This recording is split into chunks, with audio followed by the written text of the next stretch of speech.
जब हमारे देश में मुल्क में जैसे हालात चल रहे थे बॉर्डर पे, तो दो बहनें हमारी सोफिया कुरैशी जी और व्योमिका सिंह जी, दोनों बहनों ने जिस तरीके से हमारे देश को लीड करने का काम किया, ये आप सभी ने देखा होगा। हमारे हर एक जिले से एक सोफिया कुरैशी, एक व्योमिका सिंह, इस तरह की महिलाएं निकल सकती है। ये जो इलाका है मेरा लोकसभा क्षेत्र नहीं लगता, लेकिन यहाँ से हमारा जो लगाव है वो बहुत पुराना है।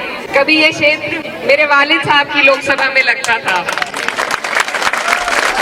तो आज 16-17 साल बाद 16-17 साल हो गए उन्हें इस दुनिया को अलविदा कहे हुए, लेकिन उसके बावजूद जितना प्यार आप लोगों के दिल में उनके लिए जिंदा है, इससे ज्यादा खुशी और किसी बात की मुझे नहीं हो सकती।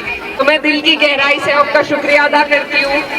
और जब भी मैं कैराना में बैठती हूँ हर जुमेरात को, तो बड़े तादाद में मुजफ्फरनगर से लोग वहाँ आते हैं जिनका कोई काम नहीं होता, ना मैं उनका कर सकती हूँ कुछ काम, लेकिन सिर्फ ये जो प्यार और मोहब्बत का रिश्ता है, जिसकी नींव मेरे वालिद साहब और आपने मिलकर रखी थी, सिर्फ उसी की बुनियाद पे बहुत से लोग यहाँ से चलकर आते हैं। तो मैं उनका भी दिल से धन्यवाद देना चाहती हूँ।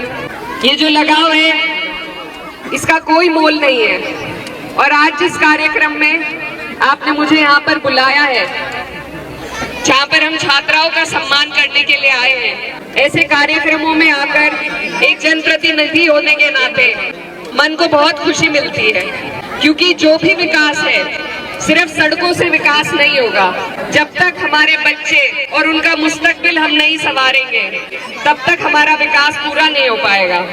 तो जरूर सड़कें भी जरूरी है, बिजली भी जरूरी है, पानी भी जरूरी है, लेकिन सबसे ज्यादा अगर कुछ जरूरी है तो वो तालीम है, शिक्षा है। और खास तौर पर मुझे बड़ी खुशी हुई यहाँ इतनी बड़ी तादाद में अपनी बहनों को देखकर। और मेरी हर जगह यही कोशिश रहती है कि क्योंकि हमारा जो इलाका है यहाँ पर लड़कियों को कम और लड़कों को ज्यादा पढ़ाया जाता है, तो ये जो हमारी रीत है इसको हमें बदलना पड़ेगा। ये बदलाव आपको और हमें समाज में लाना पड़ेगा। और इसमें शोभान भाई जैसे जागरूक लोग जिस तरीके का काम समाज में कर रहे हैं, उससे बहुत फायदा हमारा होगा। तो ऐसे लोगों के लिए एक बार मेरी आपसे गुजारिश है कि तालियों के साथ इनका धन्यवाद हम सबको करना चाहिए।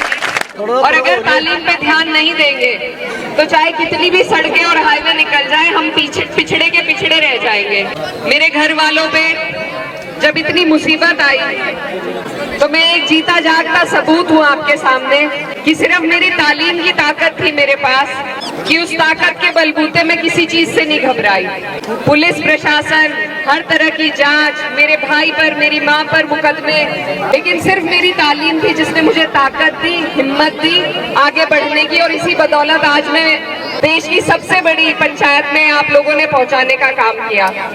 और अभी आपने देखा होगा जब हमारे देश में मुल्क में जैसे हालात चल रहे थे बॉर्डर पे, तो दो बहनें हमारी सोफिया कुरैशी जी और व्योमिका सिंह जी, दोनों बहनों ने जिस तरीके से हमारे देश को लीड करने का काम किया, ये आप सभी ने देखा होगा। तो इसीलिए मैं बस आप सबको ये कहना चाहती हूँ कि ये फर्क नहीं पड़ता कि हम किस गांव से आए हैं, किस छोटी जगह से आए हैं। अगर हमारी सारी बहनें जो यहाँ खड़ी हैं ईमानदारी के साथ मेहनत करें, आगे बढ़े, और जितने भी घर के लोग उनके यहाँ पर मौजूद हैं वो अगर उनको सहारा दें, आगे बढ़ाने का काम करें, तो हमारे हर एक जिले से एक सोफिया कुरैशी, एक व्योमिका सिंह, इस तरह की महिलाएं निकल सकती है।